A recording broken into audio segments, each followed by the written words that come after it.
Hi guys, ஊரக வளர்ச்சித்துறையில் உங்களுக்கு பல்வேறு வகையான வேலை வாய்ப்பு வந்திருக்கு. அதாவது டிஎன்ஆர்டி நாம் பார்த்தீங்கன்னா சொல்லுவோம். இது தமிழகத்தினுடைய மிக முக்கியமான துறை பார்த்தீங்கன்னா இந்த ஊரக வளர்ச்சி மற்றும் ஊராட்சி துறைன்னு சொல்லுவோம். அங்கே தான் உங்களுக்கு பார்த்தீங்கன்னா என்னென்ன வேகன்சி வந்திருக்குன்னா, பதிவரை எழுத்தாளர், அதே மாதிரி அலுவலக உதவியாளர், இரவு காவலர், ஈர்ப்பு ஓட்டுநர், மொத்தம் உங்களுக்கு 4 டைப் ஆஃப் வேகன்சி பார்த்தீங்கன்னா வந்திருக்கு. இதில் 4 டைப் பார்த்தீங்கன்னா நீங்க விண்ணப்பிச்சீங்களா உங்களுடைய மாவட்டத்திலே கிடைக்கும். சரி, ஏற்கனவே பார்த்தீங்கன்னா வேகன்சி விட்டாங்க, நாங்கள் எல்லாமே விண்ணப்பிச்சம் பண்ணோம், நேர்காணல் அட்டன் பண்ணோம், இன்னும் எங்களுக்கு அப்பாயின்மெண்ட் ஆர்டரே வரல, மறுபடியும் பார்த்தீங்கன்னா வேகன்சி விட்டுருக்காங்கன்னா இது எக்ஸ்ட்ரா பார்த்தீங்கன்னா வேகன்சி இருக்கு, அதனால பார்த்தீங்கன்னா விட்டுருக்காங்க. ஸோ இது எல்லாமே கம்ப்ளீட் ஆனதுக்கு அப்புறமேட்டுக்கு தான் உங்களுக்கு அப்பாயின்மெண்ட் ஆர்டர் வருமா என்னங்கிறது தெரியல, நம்ம பொறுத்திருந்து தான் பார்க்கணும். இதுக்கான கட்டணம் பார்த்தீங்கன்னா விண்ணப்பிக்கிறதுக்கு எதுவுமே இல்லைன்னு சொல்லிட்டாங்க. மாவட்டம் வாரியாக பார்த்தீங்கன்னா லிஸ்ட் வெளியிட்டாங்க. 29 மாவட்டத்துக்கு பார்த்தீங்கன்னா உங்களுக்கு 709 வேகன்சி வந்திருக்கு. கல்வி தகுதி உங்களுக்கு 8ஆம் வகுப்பு முதல் டிகிரி வரை படிச்சுக்க எல்லாத்துக்குமே இந்த வாய்ப்பை நீங்க மிஸ் பண்ணிடாதீங்க. இந்த வேலை எப்படி வாங்குறது நம்ம பார்த்தீங்கன்னா விரிவா பார்க்கலாம் வாங்க. இந்த அரசாணை பொறுத்த வரைக்கும் 22/1/2026 தாங்க வெளியே இருக்கு. நம்மளுடைய கவர்மெண்ட் பார்த்தீங்கன்னா ரிலீஸ் பண்ணியிருக்காங்க. அதுல ஊரக வளர்ச்சி மற்றும் ஊராட்சி துறையில பார்த்தீங்கன்னா வேகன்சி காலியாக உள்ள ஈர்ப்பு ஓட்டுநர், பதிவரை எழுத்தாளர், அதே மாதிரி அலுவலக உதவியாளர் ஆகிய 597 வேகன்சி பிளஸ் காவலர் 112, மொத்தம் 709 வேகன்சி சொல்லி கொடுத்துருக்காங்க. ஒரு அலுவலகத்துல 3 ஆண்டுக்கு மேல அந்த இடத்துல வேகன்சி இருந்துச்சுன்னா அந்த வேகன்சி நிரப்புறதுக்கு தான் நிரப்பிக் கொள்ளலாம்னு அறிவிப்பு கொடுத்துருக்காங்க. மொத்தம் உங்களுக்கு இந்த இடத்துல பாருங்க 709 வேகன்சி கொடுத்துருக்காங்க. ஊரக வளர்ச்சி மற்றும் ஊராட்சி துறையின் கீழே 29 மாவட்டத்துக்கு லிஸ்ட் வெளியிட்டாங்க. எந்த மாவட்டத்துல எவ்வளவு வேகன்சி இருக்குதுன்னு. இந்த 29 மாவட்டத்துக்கான எந்த மாவட்டத்தில் எவ்வளவு வேகன்சி இருக்குது அப்படின்னு நீங்க தெரிஞ்சுக்கிறதுக்கு நீங்க நம்மளுடைய டெலிகிராம் குரூப்ல நீங்க ஜாயின் பண்ணிக்கங்க.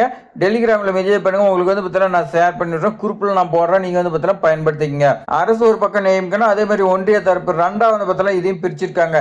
ஓட்டுநர், பதிவரை எழுத்தாளர், அலுவலக உதவியாளர் 597, இரவு காவலர் 112 வேகன்சி இருக்குது. இதை நிரப்பிக் கொள்றதுக்கு ஆணை வெளியிட்டிருக்காங்க அரசு. இதுல பாருங்க, அரசு தரப்பு மற்றும் ஒன்றிய தரப்புன்னு ரெண்டா பிரிச்சிருக்காங்க. அந்த ரெண்டுலயும் நாம் பார்க்கலாம். காஞ்சிபுரத்துக்கு மொத்தம் 19, இது மாவட்டம் வாரியா லிஸ்ட் கொடுத்துருக்காங்க. இதுல பாருங்க, சேலம் மாவட்டத்துக்கு எதுவுமே இல்லைங்க, ஒரே வேகன்சி கூட இல்லை, 0. மொத்தம் தமிழ்நாட்டுல 38 மாவட்டத்துல உங்களுக்கு 29 தான் கொடுத்துருக்காங்க.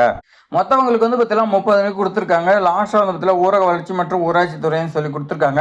மொத்தம் உங்களுக்கு 597 வேகன்சி.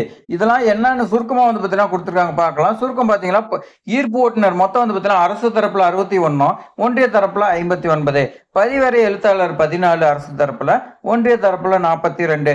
அதே மாதிரி தான் அலுவலக உதவியாளர் 103 வேகன்சி அரசு தரப்புலையும், 318 ஒன்றிய தரப்புன்னு சொல்லி கொடுத்துருக்காங்க. மொத்தம் அரசு தரப்புல 178, ஒன்றிய தரப்புல 419, மொத்தம் 597 வேகன்சி ஃபில் ஆயிடுச்சா. அடுத்து 3 இயர்ஸுக்கு மேல இருக்கக்கூடிய 112 இரவு காவலர் பணியை நிரப்புறாங்க.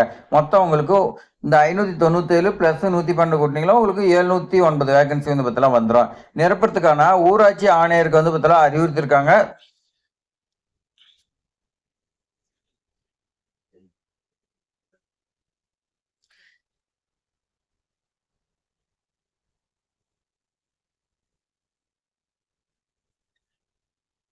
இந்த அரசாணை யார் வெளியிட்டிருக்காங்கன்னா, அரசு கூடுதல் தலைமைச் செயலாளர் தான் வெளியிட்டிருக்காங்க. ஸோ யார் யாருக்கெல்லாம் வெளியிட்டிருக்காங்க இந்த லிஸ்ட் கொடுத்துருக்காங்க. மொத்தம் உங்களுக்கு 4 பேஜ் கொடுத்துருக்காங்க. இது அரசாணை மட்டும்தான். இந்த 709 வேகன்சி எஃப்ஐ ஃபில் பண்றதுக்கான அறிவிப்பு வரும் நமக்கு தெரியல. அப்படி வந்துச்சுன்னா நான் உங்களுக்கு இன்ஃபார்ம் பண்றேன். டிஎன்ஆர்டி ஏற்கனவே விண்ணப்பிச்சிருப்பீங்க பாருங்க, அந்த மாதிரி தான் டிஎன்ஆர்டி வெப்சைட்ல கொடுப்பாங்க. நம்ம அது உங்களுக்கு சொல்றோம், அந்த டைம்ல நீங்க விண்ணப்பிங்க, உங்களுக்கு கிடைக்கும். இது மாதிரி பயனுள்ள தகவலாம் தெரிஞ்சுக்கிறதுக்கு நம்மளுடைய ட்ரெண்டிங் ஜாப் சேனலை சப்ஸ்கிரைப் பண்ணி உங்க ஃப்ரெண்ட்ஸுக்கு எல்லாம் ஷேர் பண்ணி விடுங்க. தேங்க்ஸ் ஃபார் வாட்சிங்.